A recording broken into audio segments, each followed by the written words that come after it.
Muito bem, agora, meus queridos irmãos, eu quero convidá-los, vocês que são adultos, para a gente ter um pouquinho mais de assunto a ser tratado.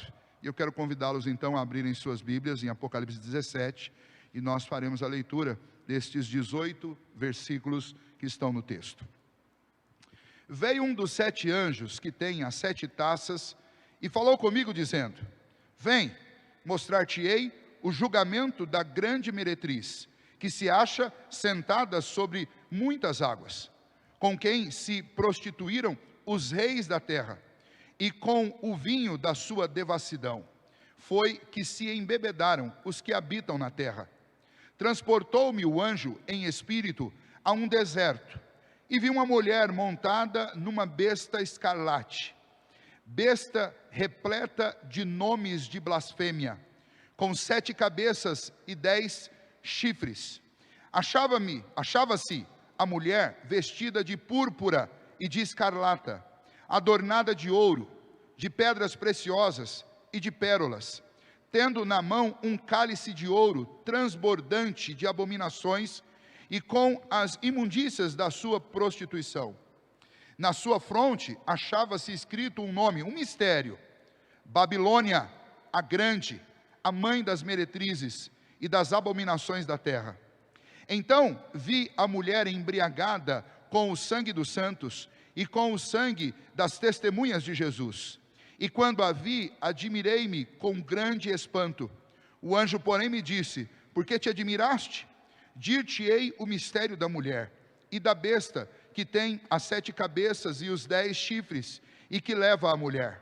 A besta que viste era e não é, está para emergir do abismo e caminha para a destruição. E aqueles que habitam sobre a terra, cujos nomes não foram escritos no livro da vida, desde a fundação do mundo, se admirarão, vendo a besta que era e não é, mas aparecerá. Aqui está o sentido que tem sabedoria. As 7 cabeças são 7 montes, nos quais a mulher está sentada. São também 7 reis, dos quais caíram 5. Um existe e o outro ainda não chegou. E quando chegar, tem de durar pouco. E a besta que era e não é, também é ele, o 8º rei, e procede dos 7, e caminha para a destruição. Os 10 chifres que vistes são 10 reis, os quais ainda não receberam reino, mas recebem autoridade como reis, como a besta, durante 1 hora. Têm estes um só pensamento e oferecem à besta o poder e a autoridade que possuem. Pelejarão eles contra o Cordeiro, e o Cordeiro os vencerá, pois é o Senhor dos senhores e o Rei dos reis. Vencerão também os chamados, eleitos e fiéis, que se acham com ele. Falou-me ainda: as águas que viste, onde a meretriz está assentada, são povos, multidões, nações e línguas. Os 10 chifres que vistes e a besta, esses odiarão a meretriz e farão devastada e despojada, e lhe comerão as carnes e a consumirão no fogo, porque em seu coração incutiu Deus que realizassem o seu pensamento. O executem a uma e deem à besta o reino que possuem, até que se cumpram as palavras de Deus. A mulher que viste é a grande cidade que domina sobre os reis da terra. Amém.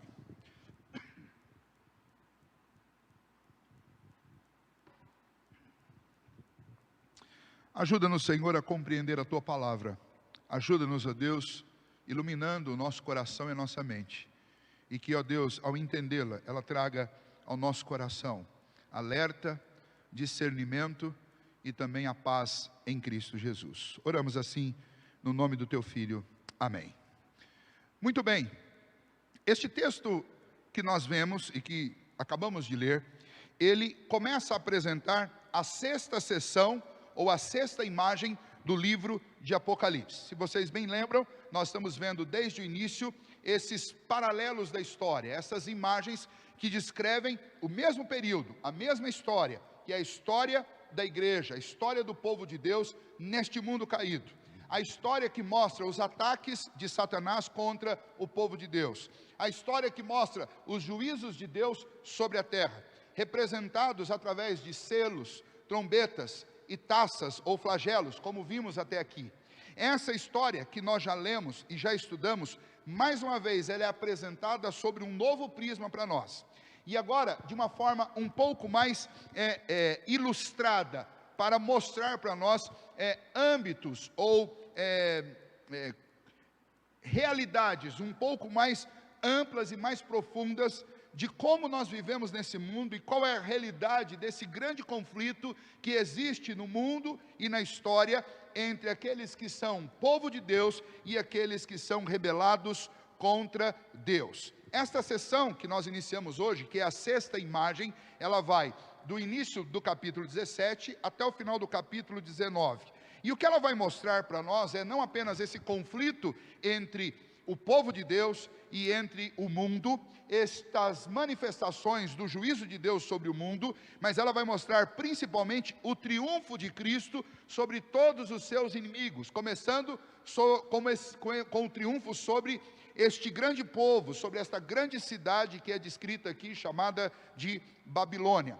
Nessa sessão, onde nós vamos ler a respeito de uma grande meretriz, acabamos de fazer isso e vamos estudar, o que é tratado aqui fundamentalmente, o tema principal é a vitória da igreja de Cristo, promovida pelo Senhor da igreja, pelo Senhor do povo de Deus, pelo rei dessa cidade, que é a cidade do povo de Deus, sobre o seu inimigo, que é esta Babilônia, esta cidade dos homens, e esta multidão de pessoas e civilizações e governos rebelados contra o Senhor Jesus. Então nós vamos ver isso, nós vamos ver Cristo aqui vencendo os 5 inimigos que foram apresentados até agora contra o povo de Deus. O dragão, que é a grande serpente, que é o próprio Satanás, o anticristo, o falso profeta, o anticristo, que é o homem da iniquidade, o falso profeta, que é essa besta da qual nós acabamos de ler aqui, a grande meretriz,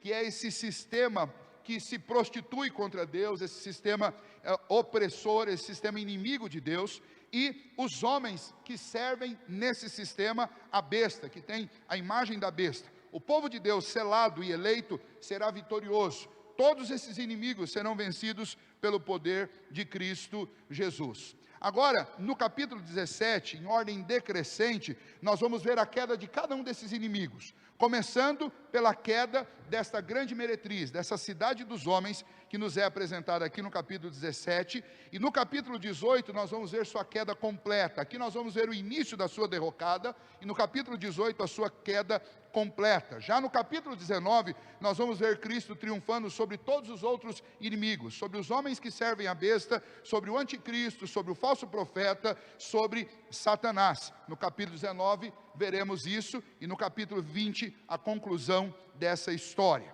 No capítulo 17, que nós lemos hoje, nós vamos ver especialmente 3 quadros que aparecem para nós aqui na sequência como João apresenta a sua visão. No primeiro quadro nós vamos ver a descrição da cidade dos homens, dessa grande meretriz.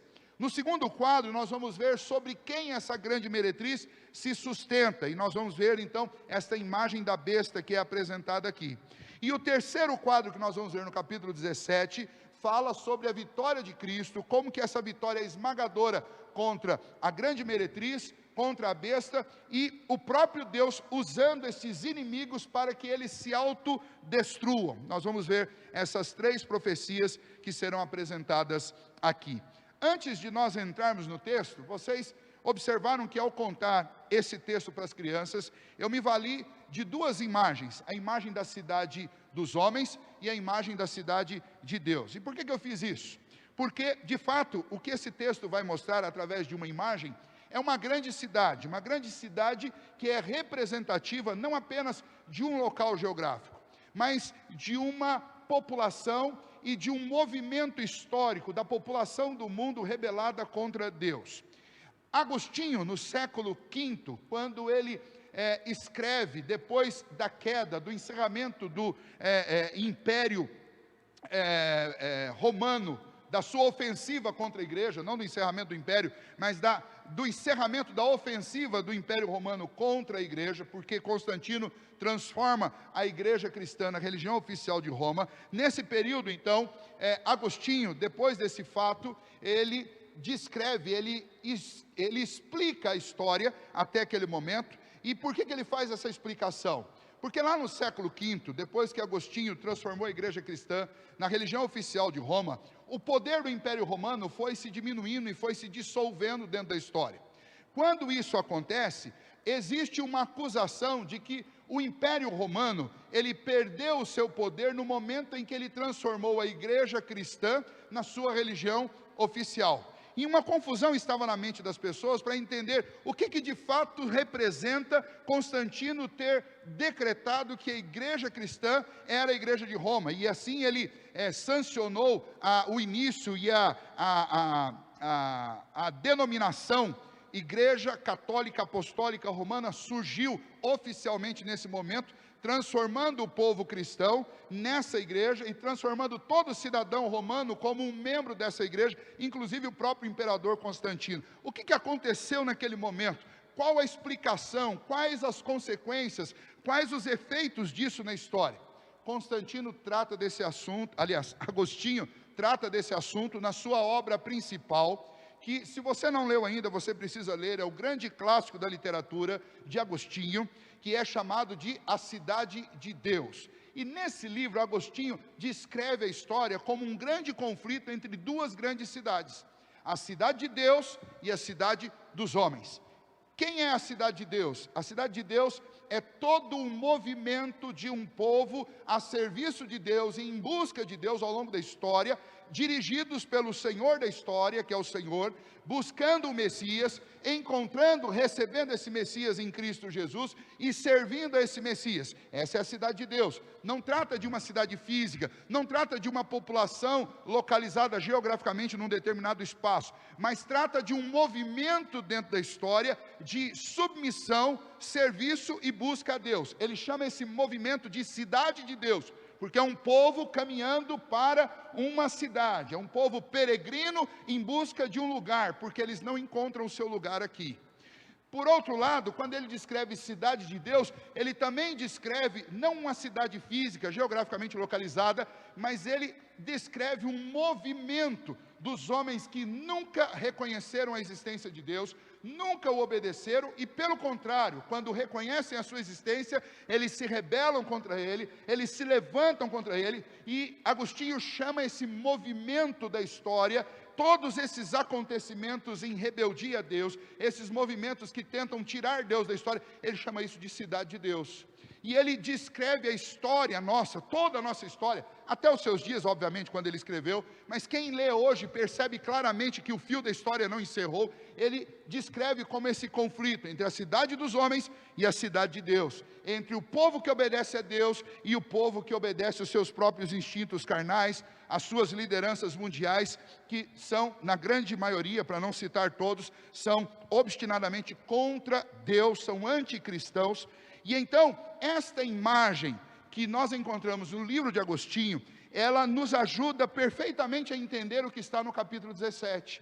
Porque o capítulo 17 nós encontramos João descrevendo aquilo que ele viu, e a imagem que Deus mostrou para ele foi exatamente a imagem desta cidade rebelada contra Deus, que representa toda uma história, todo um fio condutor da história, que mostra o conflito entre os descendentes de Deus, entre os filhos de Deus e entre os filhos dos homens, que nós encontramos desde Gênesis, passando por Êxodo, sempre essas duas linhagens em conflito, aqueles que pertencem à cidade de Deus e aqueles que pertencem à cidade dos homens em conflito. A cidade rebelada contra Deus, prostituindo-se com os reis, buscando de alguma maneira sucumbir, encerrar, acabar, destruir a linhagem dos filhos de Deus, ou a cidade de Deus. E por outro lado, a cidade de Deus, confiando em Deus, o povo que confia nele, espera a redenção dele, espera o perdão dele, busca as suas promessas, busca a realização, a concretização da sua fé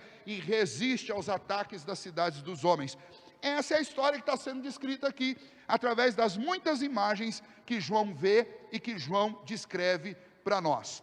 para entender então isso que está descrito aqui por João, nós usamos essa ilustração nos deixada por Agostinho, através da sua obra Cidade de Deus, e nós vamos então para o texto, com essa imagem na nossa mente, e nós vamos observar os 3 quadros que João nos apresenta aqui, inspirado pelo Espírito Santo de Deus.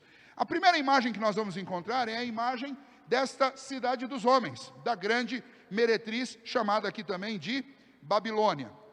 E antes então de descrever isso, que está do verso 1 ao 6 e depois do verso 18, é importante que a gente entenda, nós vamos encontrar aqui essa palavra Babilônia,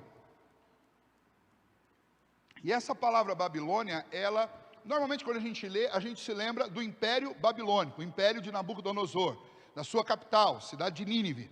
Mas a origem dessa palavra é muito anterior. A origem dessa palavra, nós temos que nos remeter lá em Gênesis capítulo 10. Em Gênesis capítulo 10, um grande rei, que se tornou o primeiro imperador, Nimrod, um pouco antes, um capítulo antes da Torre de Babel, Nimrod, ele institui cidades, ele cria cidades.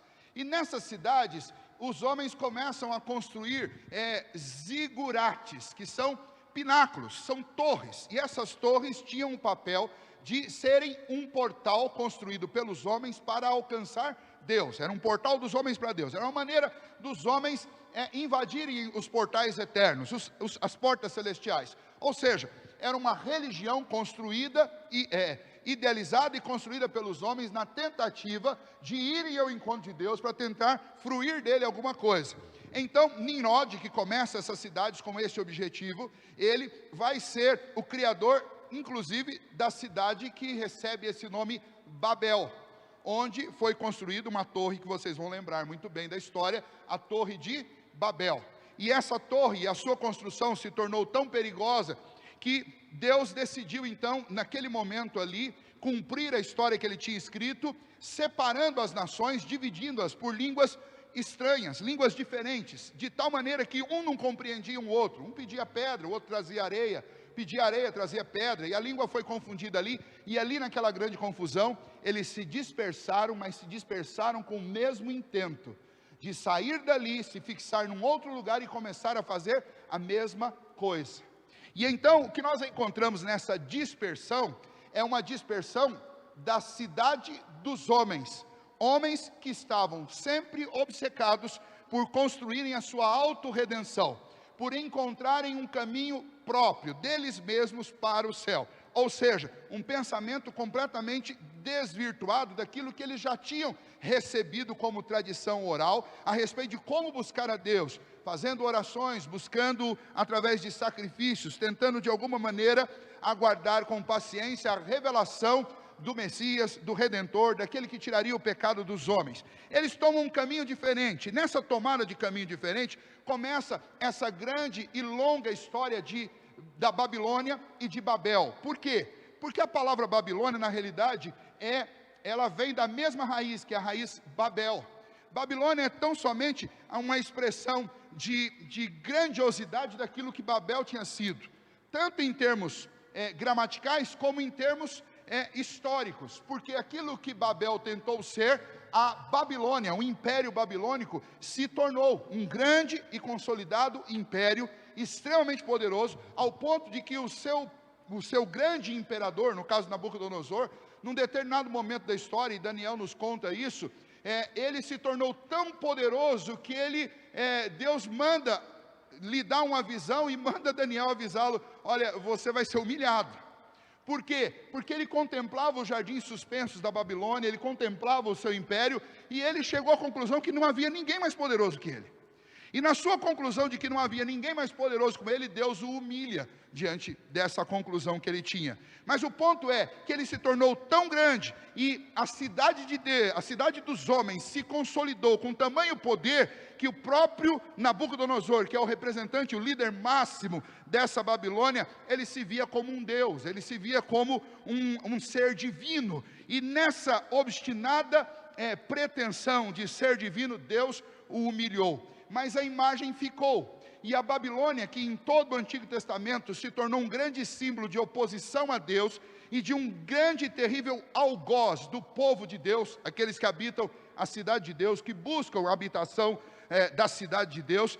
Este símbolo se tornou um nome que pode ser usado em qualquer momento, e é o que João vai fazer aqui nessa visão, para descrever todo o mundo sem Deus, toda a cidade dos homens, toda esta linhagem da história, toda essa linha da história que mostra, que relata os feitos daqueles que não se submetem a Deus. Então, com mais esta informação, nós vamos para essa descrição que aparece aqui do versículo 1 ao versículo 6.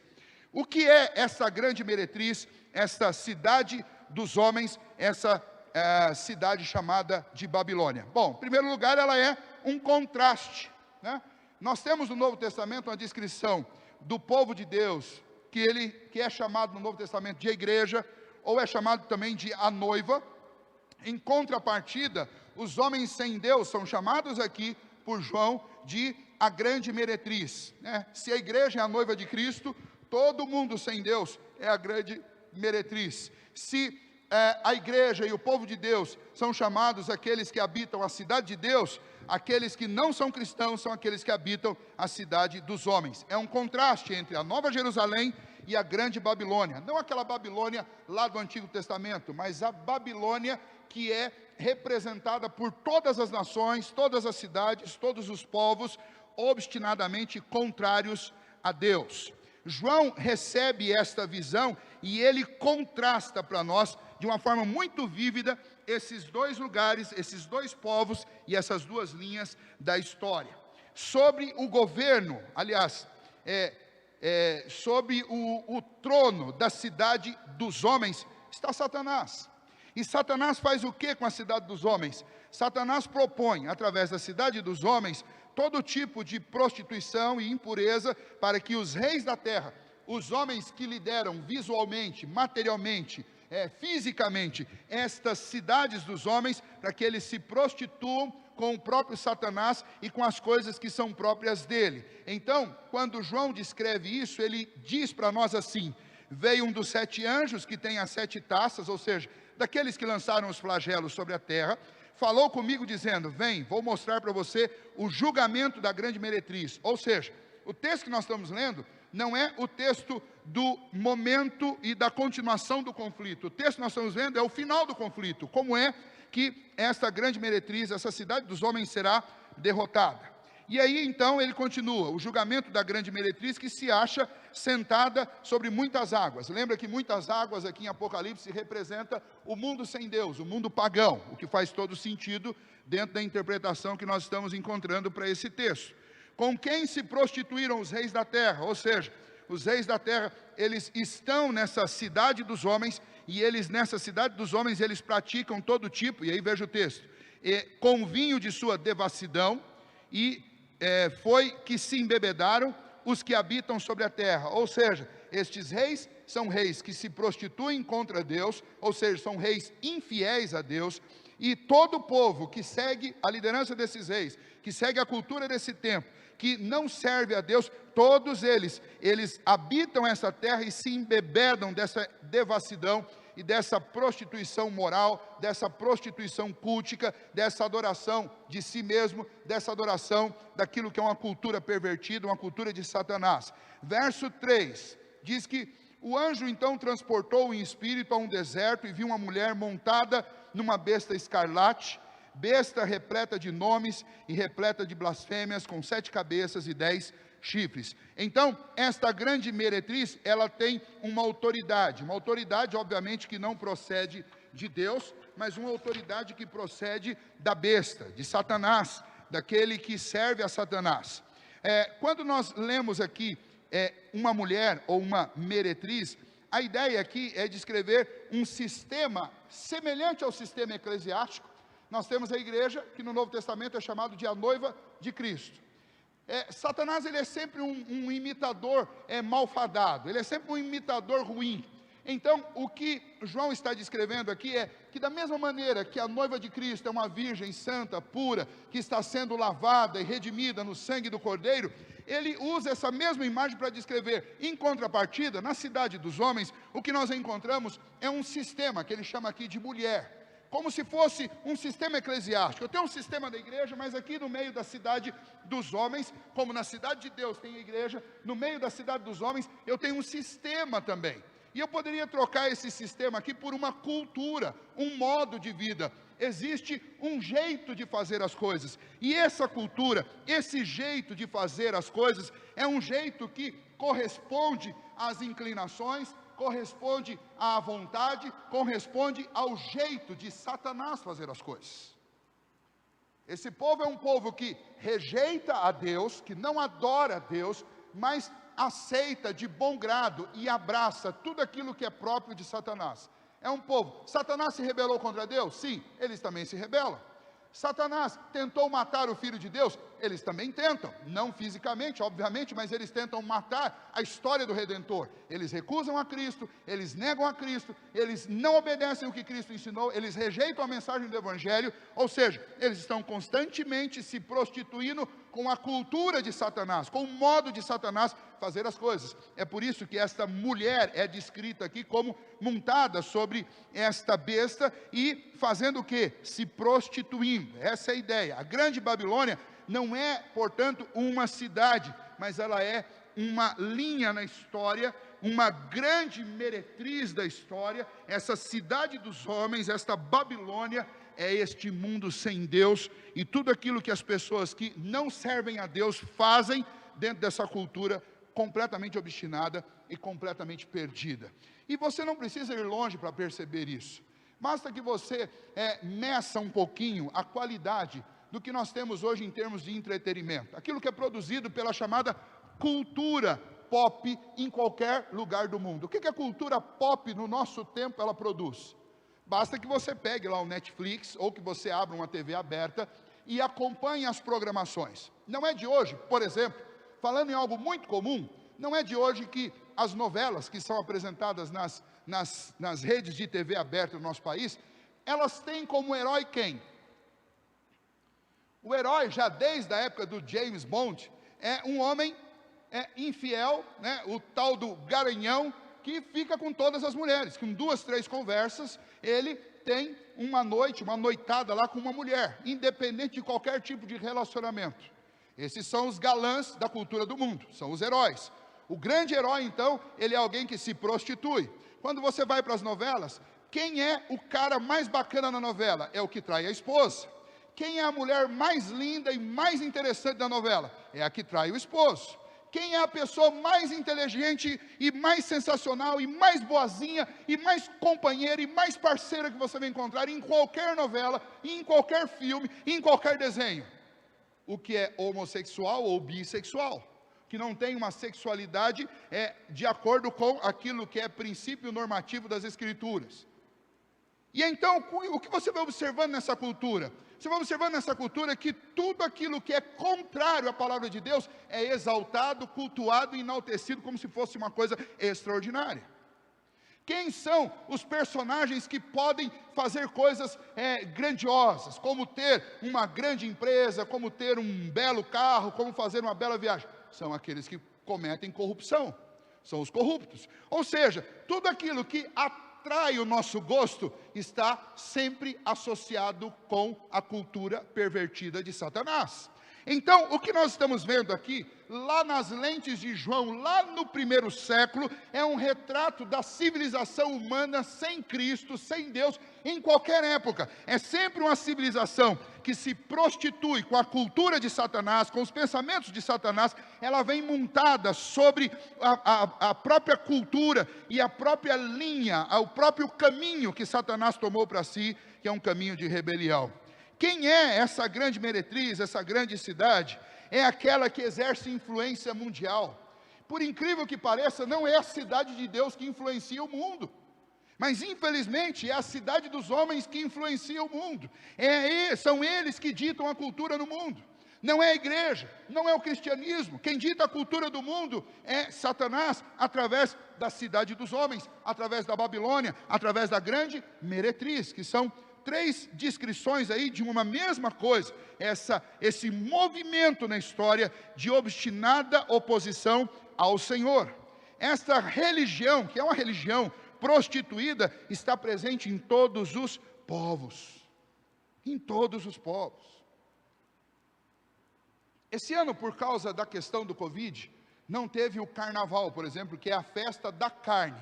É estranho de você pensar num país que tem feriados cristãos, e nós vamos tratar disso, inclusive, na escola dominical na semana que vem, como que pode um país que supostamente é laico, ter feriados que são próprios de uma denominação cristã. Não é de todas, mas de uma denominação cristã. Como é que pode um país que cultua e que para toda a sua rotina econômica várias vezes no ano por causa de feriados que fazem parte de um culto, de uma determinada igreja do país que se diz cristã, melhor dizer assim, que se diz cristã, essa mesma sociedade, esse mesmo país, fazer uma parada logo no início do ano para adorar aquilo que é próprio da carne, ou seja, aquilo que é absolutamente rebelião contra Deus.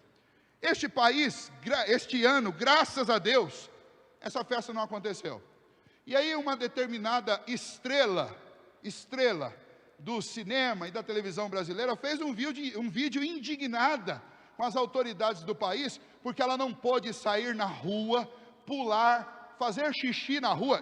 Me perdoem aqui a franqueza, mas eu vou citar o que ela disse. Não vou citar tudo porque não dá. Mas ela estava indignada porque ela não pôde ir para a rua, pular, suar, encostar em outras pessoas, beijar todo mundo que parecesse do lado, fazer xixi e fazer outras coisas na rua. Ela estava indignada por causa disso. Ela estava indignada porque ela queria ter a oportunidade de se prostituir durante 3 dias e ela não pôde fazer isso porque não tinha festa. E esse vídeo circulou, é um vídeo oficial de alguém que faz filmes, de alguém inclusive que recebe parte dos impostos que nós pagamos para fazer filme. Fazer filme que serão colocados em plataformas como Netflix para o seu filho, para os nossos filhos assistirem. Isso é nada mais, nada menos do que a grande meretriz, que é esta cidade dos homens, absolutamente encharcada de tudo aquilo que é próprio de Satanás, daquilo que Deus odeia e daquilo que só traz males aos homens. Primeiramente porque é obstinada a rebelião contra Deus, e segundo, porque traz morte para o homem. A Bíblia diz que o salário do pecado é a morte. Então, esta cidade dos homens, esta grande Babilônia, ela é uma cultura sem Deus, é uma cultura sem Cristo, e é uma cultura que abraça aquilo que Satanás gosta, e repudia tudo aquilo que Deus ama. A grande meretriz, a cidade dos homens, esta Babilônia que é descrita aqui, ela é rica, ela ostenta ouro, ela ostenta pedras preciosas, é assim que João a descreve. Ela tem aqui essa vestimenta cara, ela está revestida de luxo e riqueza, e é exatamente assim que a cidade dos homens é. É exatamente assim que a cidade dos homens é, revestida de luz, revestida de ouro, revestida de riqueza. Mais ainda, essa cidade dos homens, essa grande meretriz, ela é conhecida por ser absolutamente sedutora. E é sedutora. Um cristão não pode parar à margem do caminho, porque se ele parar, ele vai ser seduzido. E a gente pode lembrar disso lá no Antigo Testamento, quando o livro de Salmos estava sendo composto ao longo dos séculos. Você encontra lá no Salmo 1, uma descrição da vida do justo e da vida do injusto, da vida do pio e da vida do ímpio. E lá nessa descrição é dito que bem-aventurado é o homem que não anda segundo o conselho dos ímpios, que não se detém no caminho dos pecadores e não se assenta na roda dos escarnecedores. O que está descrito ali? Está descrito uma escada descendente ali. Quando você para ouvir a cultura desse mundo, você já está em risco. Se não apenas você para ouvir a cultura desse mundo, para dar ouvidos ao conselho dessas pessoas, quando você chega à beira do caminho percorrido, o caminho da cidade dos homens, você vai ser seduzido por ela. Se você sentar na roda, aí então você está completamente perdido. Por quê? Porque a grande meretriz, ela é sedutora. Ela é extremamente sedutora, mas não se engane, junto com a sua sedução, ela está cheia de violência. E ao longo da história, não poucas vezes, esta grande meretriz, essa cidade dos homens, ela se confundiu com religiões. Deixa eu mostrar para vocês isso. Ao longo da história, especialmente a partir de Constantino, o que acontece? Constantino declara que o cristianismo passa a ser a religião oficial de Roma, surge a Igreja Apostólica, Católica Apostólica Romana. Essa igreja, por sua vez, ela foi enxertada de pessoas que eram pagãs, que não eram convertidos. Ou seja, e Agostinho vai mostrar isso para nós. O que aconteceu nesse ato de Constantino, imperador romano, transformar o cristianismo na igreja oficial de Roma, é que instantaneamente pagãos foram enxertados dentro da igreja que buscava a cidade de Deus. E o resultado foi o quê? Que a igreja que buscava a cidade de Deus, ela se desviou e passou a viver de acordo com a cidade dos homens. E então foram enxertadas dentro desta igreja grandes heresias. Dentro dessa igreja foram enxertados desvios à palavra da verdade, à palavra do evangelho. Dentro dessa igreja foram enxertadas tradições de povos pagãos. E o que acontece é que essa igreja se desvia de tal maneira da história, que essa igreja começa a exercer um poder despótico, totalitário e que é extremamente violento. E aqui nós temos uma marca da violência da grande meretriz, que em alguns momentos da história se confundiu com uma igreja. Nos dias em que a confissão de fé foi composta, no século 17, por exemplo, os autores da confissão de fé, eles declaravam tacitamente, porque era a conjuntura daquele momento, que esta grande meretriz era a Igreja Católica. Por quê? Porque o Império Romano, ele saiu de cena e deixou que essa igreja cumprisse o papel que era o papel do imperador. E o resultado foi que esta igreja, nesse momento, como a cidade dos homens, disfarçada de cidade de Deus, ela terrivelmente assassinou aqueles que ainda buscavam a verdade. Na época da Inquisição Romana, cerca de 150 mil pessoas foram assassinadas. Por quê? Porque elas tentavam viver a verdade das Escrituras, elas tentavam seguir o caminho da cidade de Deus, mas a cidade dos homens tirou a sua vida, considerando-as hereges. Não apenas nessa época, mas na época pré-reforma protestante, mais de 900 mil pessoas foram assassinadas por ordens como a ordem jesuíta de 1540. Foram assassinadas, por quê? Porque ousavam buscar a Escritura, porque ousavam ler as Escrituras, porque ousavam fazer um caminho diferente daquele caminho feito pela cidade dos homens, que tinha penetrado a cidade de Deus e consumido os parâmetros, os contornos, aquilo que era próprio do povo de Deus. E a igreja reformada, a igreja protestante, ela surge nesse cenário, porque ninguém pode acabar com a cidade de Deus e nem com o povo de Deus. Mas não se enganem, não pensem que uma igreja, ao longo da história e até os dias de hoje, continua detendo o governo, o controle dessa cidade de Deus. Aquela igreja foi usada apenas temporariamente como um disfarce para a cidade dos homens. A cidade dos homens, ela continua a existir, e a cidade dos homens continua a fazer guerra contra a cidade de Deus. Assim como as igrejas evangélicas visíveis não podem ser consideradas a cidade de Deus, mas elas compõem este movimento da cidade de Deus, porque a igreja de Cristo Jesus, ela é invisível. Assim também, a cidade dos homens, ela não pode ser limitada a uma igreja despótica ou uma igreja herética, de forma alguma, ou a uma cidade ou a um país. Toda essa cidade de Deus é todo o governo obstinadamente contrário a Cristo que existe no mundo ao longo da história. Mas não se iludam, a cidade dos homens, a grande meretriz, ela é violenta. E mais uma vez nós podemos lembrar dos nossos irmãos cristãos ao redor do mundo, que estão sendo perseguidos, que estão sendo mantidos em campos de concentração, e estão sendo assassinados, estão sendo torturados por causa da sua fé em Cristo Jesus. Isso acontece hoje em países da Ásia, isso acontece hoje em países africanos, isso acontece hoje na Índia, isso acontece hoje nos países do Oriente Médio, isso acontece em muitos lugares hoje. Porque a cidade dos homens faz guerra contra a cidade de Deus.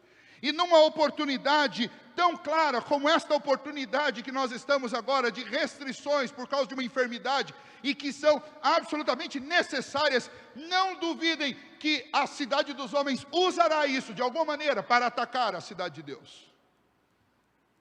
É inevitável, porque é esta a vontade desta cidade, a própria vontade de Satanás, de atacar e de se levantar tudo aquilo que se levanta em nome de Cristo.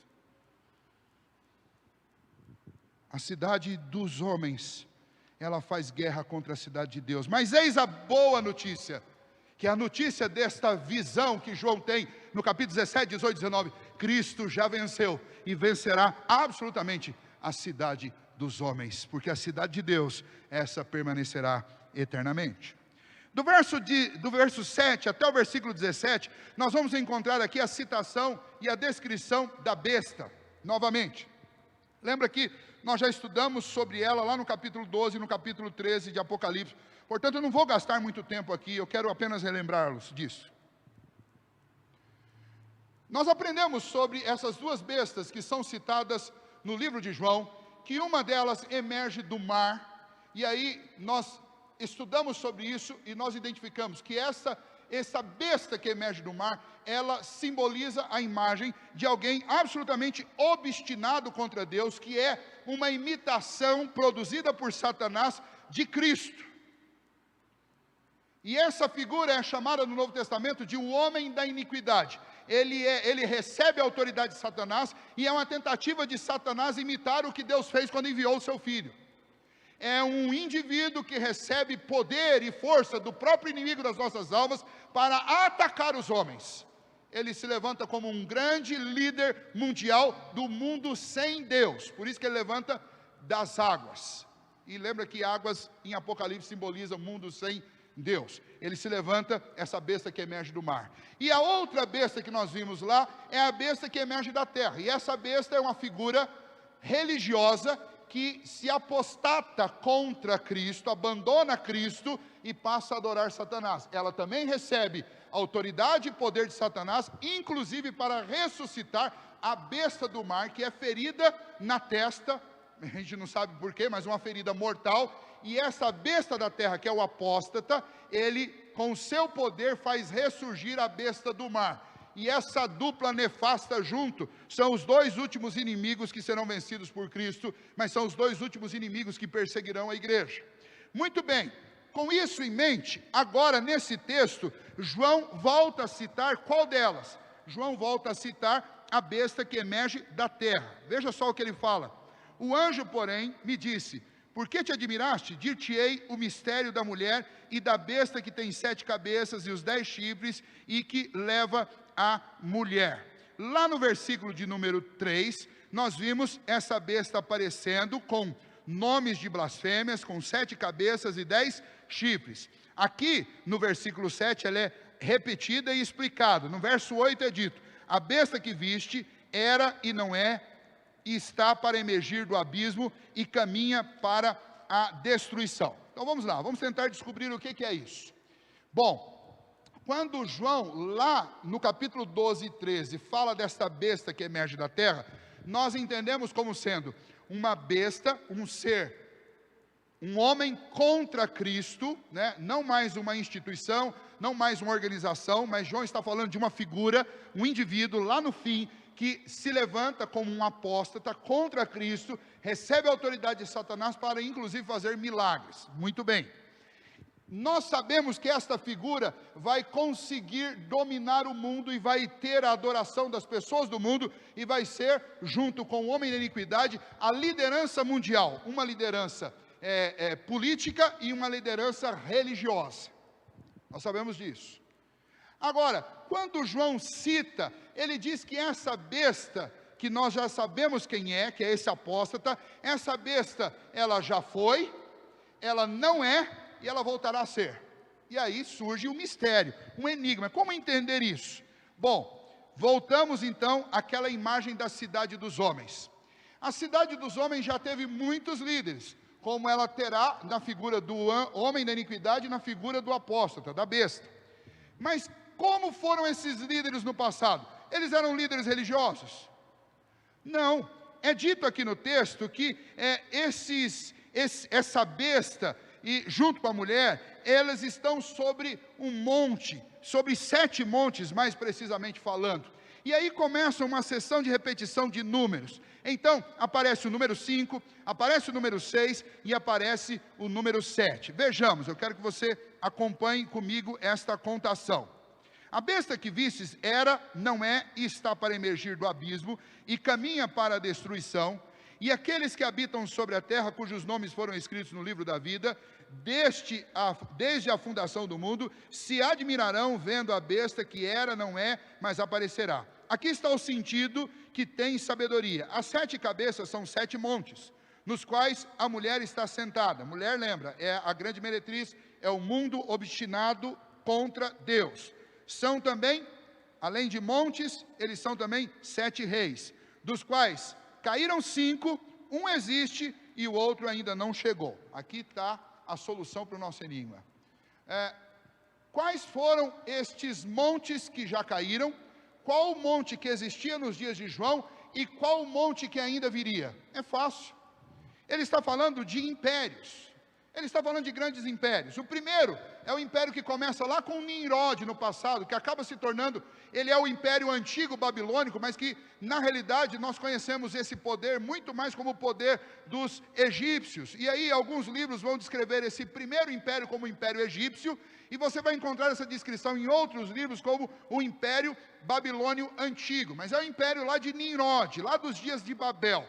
Então nós temos 5 grandes impérios, acompanhe comigo. Você tem o império do Egito, você tem o império babilônico, você tem o império persa, você tem o império medo-persa, você tem o império persa, você tem o império grego, e você tem o império medo-persa, o império grego, e o 6º que estava ali era o império romano. Então veja, João está dizendo, 5 já foram, ele era. O 6º, ele não é. E o 7º, ainda virá. A ideia aqui é o seguinte, João está vivendo no momento, ele está dizendo, estes 7 montes que fazem oposição ao povo de Deus, sobre os quais a cidade dos homens se assenta, são 5 impérios passados, é um império que ainda está realizado nesse tempo, e ele perdurará por um bom tempo, e quando ele passar, virá o 7º, virá o próximo. E aí nós entendemos, veja, as 6 primeiras descrições da besta, ou seja, daquele que tem autoridade sobre a cidade dos homens, que governa a cidade dos homens contra o povo de Deus, os 6 primeiros são impérios. Império egípcio, império babilônio, império persa, império medo-persa, império grego, império romano, o 6º, e o próximo que há de vir, porque depois do império romano não houve nenhum outro, é o império do homem apóstata, o império do homem da iniquidade, juntamente com a besta que emerge do terra.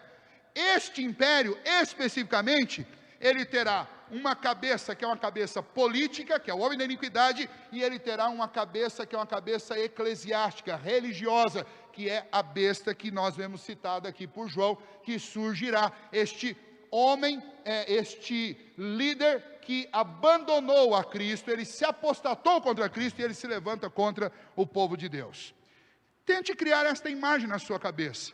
5 impérios até João, o império onde João estava e o império que há de surgir nos últimos dias contra a igreja de Cristo.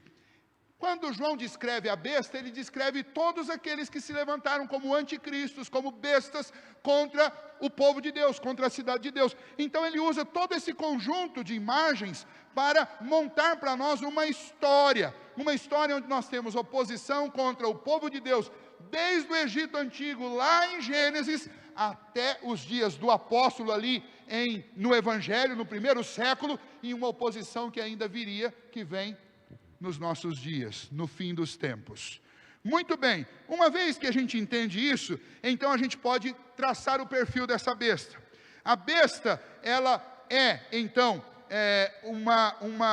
um sistema opositor da cidade dos homens contra a cidade de Deus, contra o povo de Deus. A besta voltará e se manifestará com todo o poder e com toda a eficácia de Satanás no tempo oportuno contra o povo de Deus. Nós não sabemos se isso está acontecendo agora, se isso vai acontecer daqui mais um tempo, e se isso vai acontecer daqui a 100, 200, 300 anos, ou daqui uma semana. Nós não sabemos. Mas o que João mostra para nós aqui é que sempre houve uma cidade dos homens, e sempre houve um governo dessa cidade, liderança poderosa, liderança global dessa cidade dos homens, atacando a cidade de Deus. E esse é o resumo da ópera. É aquilo que eu contei para as crianças. É um conflito desde o princípio. Mas João quer mostrar aqui, especialmente para nós, que sobre esse conflito existe um fim determinado. A soberania de Deus domina absolutamente esta cidade dos homens e os déspotas sobre os quais ela é liderada, sobre os quais ela está comandada. Veja que é tão soberano o governo de Deus sobre elas, que uma vez que Cristo vence a grande meretriz, vence essa cidade, o próprio Deus coloca no coração da besta, que a besta destrua essas cidades, antes mesmo que Deus destrua a besta. E nós vimos isso no verso 17, olha lá. Porque em seu coração incutiu Deus que realizem o seu pensamento, o executem a uma e deem à besta o reino que possuem, até que se cumpra a palavra de Deus. Os 10 chifres que você vai encontrar na descrição dessa besta simbolizam reinos. Reinos, nós já vimos isso, reinos deste mundo, poderes desse mundo que estão a serviço de Satanás. E portanto nós vemos então essas bestas ao longo da história, não tem outra palavra para elas mesmo, e aquela que ainda há de vir. Significa sempre que nós, como povo de Deus, não temos autorização para sermos ingênuos nesse mundo. A cidade dos homens faz guerra contra a cidade de Deus. As lideranças globais fazem guerra contra a cidade de Deus. Os homens desse tempo, como os homens dos dias de João, que detêm o poder, eles fazem guerra contra o povo de Deus. Não se iluda. Todos os seus planos, todos os seus projetos, eles têm como alvo atingir em cheio o povo de Deus. Ah, pastor, o senhor está sendo exagerado, porque os governos do mundo, eles se ocupam de coisas maiores. Eu pergunto a você, o que pode ser maior do que atacar o próprio Deus? Não se engane. As poucas mentes que governam o mundo, por trás daqueles que governam os países e as cidades, as poucas mentes que estão por trás da cidade dos homens, elas estão a serviço de Satanás. As mentes que desenvolvem e que fazem disseminar a cultura desse mundo, elas estão a serviço de Satanás. Elas fazem oposição a Cristo, elas querem destruir as Escrituras, elas querem destruir a Cristo e elas querem destruir a igreja. Não se iluda. O nosso problema não é um problema local, e não é um problema com um indivíduo, ou com 2 ou 3, ou com 11, ou com 523. Nosso problema não é com esses indivíduos, nosso problema é com a cidade dos homens, porque essa cidade serve a Satanás. Mas então vamos para o terceiro quadro desse texto, onde nós encontramos aquilo que de fato nos interessa. A descrição da vitória de Cristo, da igreja, da cidade de Deus sobre a cidade dos homens. Veja comigo o verso 14. Versículo de número 14. Pelejarão eles contra o Cordeiro. Ou seja, essa liderança toda, esses impérios fizeram isso. Nos dias de Nabucodonosor, este império déspota, essa besta, ela fez guerra contra o povo de Deus, mas o povo de Deus prevaleceu. Nos dias de João, o Império Romano fez guerra contra a igreja de Cristo, mas eles não puderam vencer a igreja de Cristo. Eles afligiram com muitas dores, com muitos martírios a igreja de Cristo, mas a igreja de Cristo venceu, permaneceu, perseverou. O Império Romano já passou, mas a igreja de Cristo continua. A cidade dos homens, ela troca de líderes, ela troca de representantes, mas a igreja de Cristo continua a mesma, e o nosso cabeça continua sendo o mesmo, Jesus Cristo.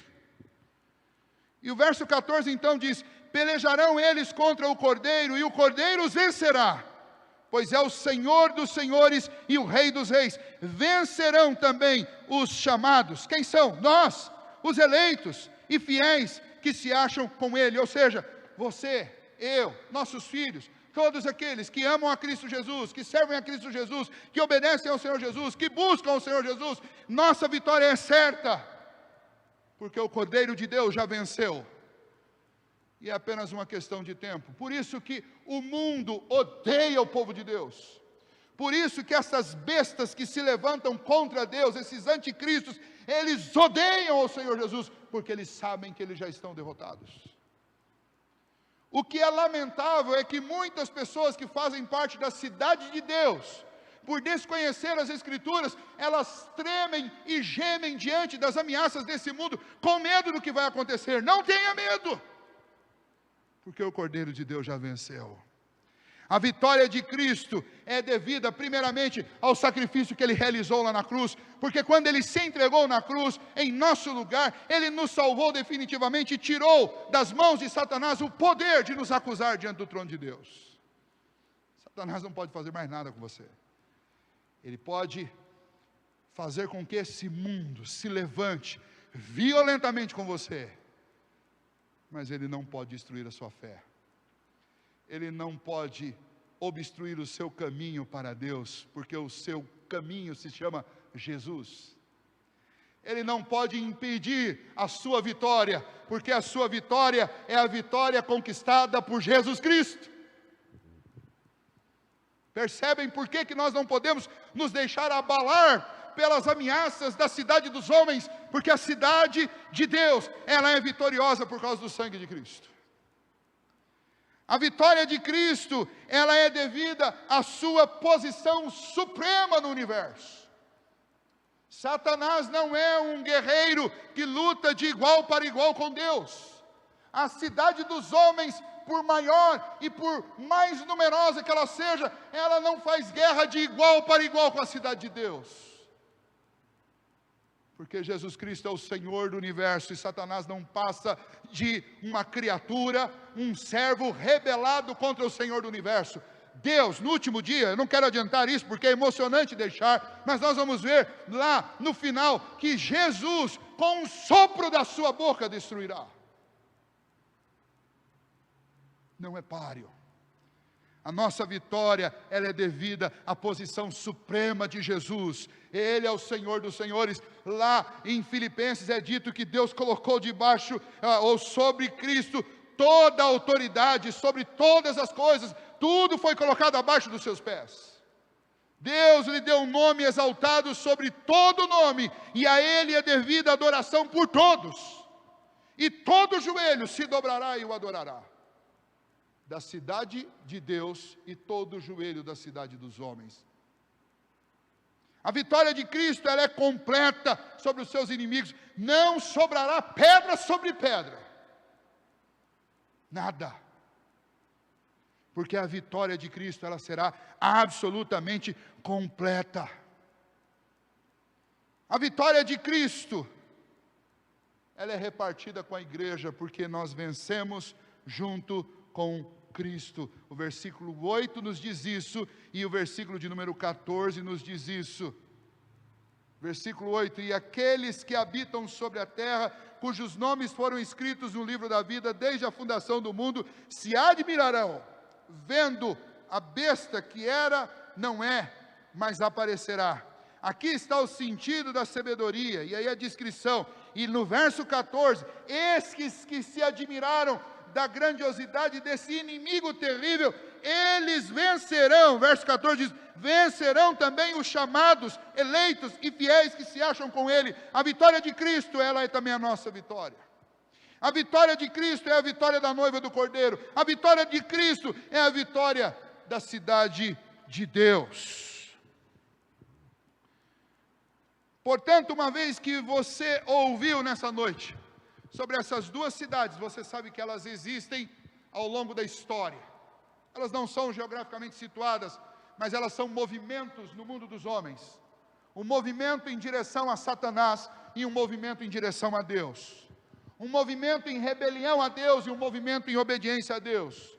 Um movimento em direção oposta a Cristo e um movimento em direção a Cristo. Uma vez que você sabe disso, nesse momento então você precisa nós vamos fazer uma pausa aqui para voltar a esta grande vitória do Cordeiro a partir do capítulo 18, mas eu quero fazer uma pausa aqui para te fazer uma pergunta. E dessa pergunta nenhum de nós pode escapar. A pergunta é: a qual cidade você pertence? A sua vida, o seu modo de viver, o seu modo de agir, o seu modo de pensar, o seu modo de falar, descrevem você como um cidadão de qual dessas cidades? O cidadão da cidade dos homens, ele se opõe a tudo aquilo que está nas Escrituras. Ele abraça o pensamento e a cultura desse tempo, e ele serve a Satanás, mesmo que não saiba disso. Ele busca os prazeres desse mundo, ele adora a cultura desse mundo, ele se alimenta do lixo da cultura desse mundo, ele bebe o sangue dos fiéis. Como assim, pastor? Sim, porque todas as vezes que você abraça, defende e ama a cultura desse tempo, você está assinando embaixo daquilo que tirou a vida de crentes e tem tirado até hoje em muitos lugares do mundo, que é a cultura da cidade dos homens, que se alimenta do sangue dos santos. Pois eu te pergunto, de qual cidade você pertence? A cidade dos homens ou a cidade de Deus? Pois deixa eu te adiantar, a cidade dos homens é uma cidade onde reina a desilusão, onde reina a angústia, onde reina o desespero, onde reina o vazio espiritual. E a cidade dos homens é uma instituição fracassada, porque ela ruirá, porque o Senhor Jesus já a venceu. Ela será derrotada e ela será destruída e penalizada eternamente. Pense bem, de qual cidade você quer participar? Aqueles que se deixam seduzir pela riqueza, pela luz e principalmente pelas sensações oferecidas pela cidade dos homens, serão destruídos junto com a besta, junto com o anticristo, junto com Satanás e com todos aqueles que deixaram de adorar a Cristo e adoraram a cultura desse tempo e ao seu Senhor, que é Satanás. Mas aqueles cujos nomes estão escritos no livro da vida, que reconheceram seus pecados, que abandonaram este mundo, que abraçaram o Evangelho, amaram a Cristo Jesus, se renderam a Ele, resistiram à sedução do mundo, mas entregaram e renderam seus corações nas mãos de Cristo Jesus, eles vencerão por causa do nome de Cristo. Não é um caminho fácil, é um caminho estreito e difícil.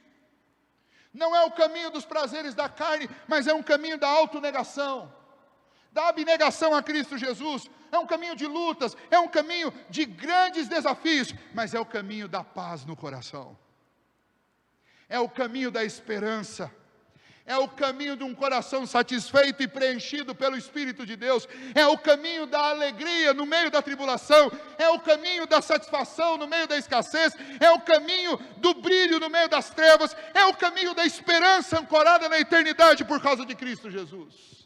A qual cidade você quer pertencer? De qual cidade você é? A cidade vencedora. Eu tenho um amigo que dizia: eu não gosto de perder nem no par ou ímpar. Se você é como esse amigo meu que não quer perder nem no par ou ímpar, deixa eu te adiantar, a cidade vencedora é a cidade de Deus. E se você não quer torcer para time derrotado, então eu sugiro que você sirva a Deus e se renda a Cristo Jesus, e peça e suplique a Ele para que você seja um cidadão da cidade de Deus, porque a vitória de Cristo, ela é completa, e ela é final, não haverá rebelião depois disso, mas o Senhor fará novo céu e nova terra, e nesse novo céu e nessa nova terra, habitarão aqueles que são parte da cidade de Deus, e reinarão pelos séculos dos séculos, eternamente, sobre o bastão de Jesus Cristo, o justo e o amoroso Senhor. O capítulo 17 é o início da contação desta grande esmagadora vitória de Cristo sobre a cidade dos homens, fazendo assim o caminho eterno para a cidade de Deus. Que você faça parte dessa cidade. Vamos encerrar cantando uma música e buscando do Senhor este quebrantamento para o nosso coração, esse discernimento, para que a gente jamais se deixe seduzir pela cidade dos homens, nem se iludir com o poder daqueles que governam essas cidades, estas bestas que se levantam com autoridade para impressionar homens incautos, homens tolos, homens com coração vazio de Deus, e seduzi-los e conduzi-los à morte eterna. Você precisa de Cristo Jesus, e você precisa se render a Ele, para que você desfrute desta vitória, e para que você tenha essa cidadania celestial, para que você seja parte dessa cidade do Senhor. Essa cidade, ela não é daqueles que merecem, essa cidade é daqueles que se renderam a Cristo Jesus, para aqueles que o amam, para aqueles que são amados de Deus, para aqueles que confiam inteiramente as suas vidas ao Senhor. Esse texto que nós lemos, é dito que os reis e poderosos, que fazem oposição na cidade de Deus, nos últimos dias, eles reinarão por pouco tempo. Será tudo muito breve, por pouco tempo. É dito 1 hora, comparado a outros textos que João fala de 1000 anos, de 100 anos, de 7 tempos, de 3 tempos e meio, e aqui João fala de 1 hora. Ou seja, significa que o clímax dessa batalha será muito curto, e nós não sabemos quando será esse dia, e nem quando será essa hora, mas como povo de Deus, cidade de Deus, devemos estar preparados. Portanto, não brinque nesse mundo, mas busque ao Senhor, busque a santidade do nosso Deus, busque a proximidade e a intimidade com Cristo, viva esta cidadania da cidade do nosso Deus, da cidade do Senhor. Busque a cidadania real do reino de Deus, viva em Cristo Jesus, para que o dia em que este reino chegar, se nós ainda estivermos por aqui, que nós sejamos esta igreja santa, esta cidade pura do Senhor, e sejamos fiéis, nem que isso nos custe a vida no calor da batalha, mas que sejamos fiéis ao nosso Deus, que é santo, por todos os dias da nossa vida. Ó Deus, nós te louvamos, ó Pai, porque servimos ao Senhor no contentamento, na alegria e na satisfação de saber que o Teu Filho entregou a vida dele por nós e nos salvou. Com um amor eterno nos amou, com bondade nos atraiu. Ó Deus, nós te louvamos porque o Senhor nos deu condições de conhecer a Tua palavra, de conhecer, ó Deus, as Tuas promessas, e por isso, ó Deus, nós vivemos neste caminho de fé em fé, uma fé que nos foi dada pelo Senhor, para crermos no Teu Filho, para crermos nas Tuas promessas, ó Deus, e para buscarmos do Senhor a força, para fazermos, ó Deus, neste tempo, nos nossos dias da nossa vida, ó Pai, um tributo ao nome de Cristo Jesus. Esses dias maus, ó Deus, em que a cidade dos homens atacam a cidade do Senhor, nós queremos Te servir, ó Deus, com fidelidade e com amor, com intrepidez, ó Deus, e com devoção. Pedimos que o Senhor nos guarde e nos abençoe, guarde nossas casas, nossas famílias, para que sejamos fiéis a Ti, ó Deus. Seja no momento, ó Pai, de alegria, ou seja, no meio da tristeza. Seja, ó Deus, na saúde, ou seja, na doença. Seja, ó Deus, na liberdade, ou seja, na restrição, que o nosso coração esteja voltado para o Senhor, que as nossas palavras e as nossas ações sejam dirigidas por Jesus, o Senhor da nossa vida, que, ó Deus, os nossos olhos não se deixem seduzir pelo brilho da cidade dos homens, mas que os nossos olhos estejam voltados sempre para o Teu trono de glória, e que a gente pela fé contemple, ó Deus, o Cordeiro de Deus, que foi morto e ferido pelos nossos pecados, e que olhando firmemente para o autor e consumador da nossa fé, nós corramos a carreira que o Senhor nos propôs, sem, ó Deus, sem jamais tirar os olhos e a vida e o coração dessa cidadania celestial, que o Senhor pela graça nos deu. E aqueles, ó Deus, que ainda caminham, ó Deus, ou flertam com a cidade dos homens, que o Senhor possa quebrantar os seus corações e os salvar. Coloque fé em seus corações para que eles creiam em Jesus, o caminho para o Senhor, a vida de fato, a vida real, a vida, ó Deus, inabalável e abundante, que nós só podemos ter em Cristo Jesus, aquele que nos mostra e aponta a verdade, ó Deus, que tira o medo da nossa alma, e que nos dá, ó Deus, consistência na vida. Assim, ó Deus, nós oramos ao Senhor, para que todos os que estão ouvindo esta mensagem, sejam de fato, ó Deus, moradores, habitantes da cidade de Deus. Assim nós te pedimos, ó Deus, e te agradecemos pelas certezas em Cristo Jesus, e no nome dele nós oramos, amém. Que a graça do nosso Senhor e Salvador Jesus Cristo, que o amor de Deus, o nosso Pai, que a comunhão, o consolo e a direção do Espírito do Senhor, seja sobre cada um de vocês, hoje e para todo sempre, amém.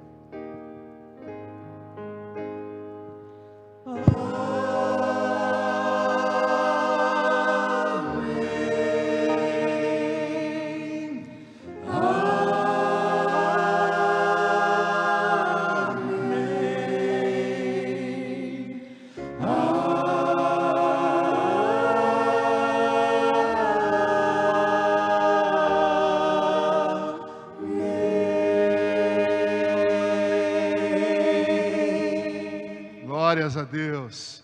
Uma ótima semana para todos vocês. Que Deus os abençoe. Lembre, você é cidadão da cidade de Deus. Caminhe como um súdito desta cidade. Que Deus guarde a sua família. Que Deus guarde a sua casa. Te abençoe no seu trabalho, te sustente. Lembre dos nossos compromissos. Eu tenho repetido isso, quero repetir mais uma vez. Lembre de ser generoso. Nós temos muita gente precisando, não apenas de oração, não apenas de intercessão, não apenas de cura, mas tem gente precisando de coisas tão mais elementares, muito próximo de nós. Então seja sensível às necessidades dos seus parentes, dos seus vizinhos, das pessoas que batem à sua porta. Seja generoso, compartilhe o que Deus tem nos dado, pois Ele tem nos sustentado. Se você tomar conhecimento de alguém, especialmente agora, passando uma necessidade, seja de um medicamento, seja de um alimento, seja de pagar uma conta de luz ou de água, que a pessoa não tem como pagar, corre o risco de ficar lá no escuro, por favor, nos procure. Nós temos uma junta diaconal que tem buscado assistir essas necessidades, e a igreja tem investido nisso. Nós queremos atravessar juntos, e a igreja do Senhor Jesus tem que ser parceira nesse momento, para que todos nós atravessemos esse momento difícil. Então, nos ajude nisso, não apenas orando, não apenas se mantendo fiel nas suas contribuições, nos nossos dízimos e ofertas, mas também sejamos generosos e sensíveis às necessidades uns dos outros. Que Deus abençoe você, que você tenha uma ótima semana, até quinta-feira, se Deus quiser.